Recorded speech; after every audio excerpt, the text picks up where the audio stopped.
casa de grandão. Elas têm quantos anos?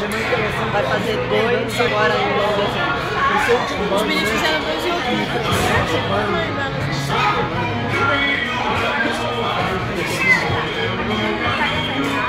Bonitinho, uma loura, uma morena, uma ruiva.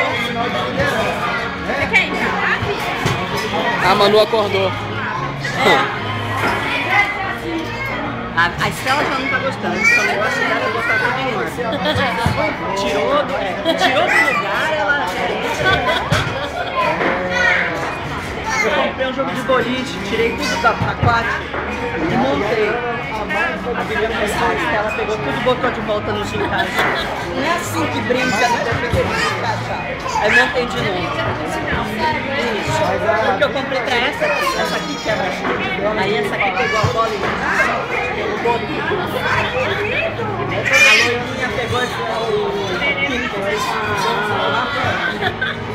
Ou seja,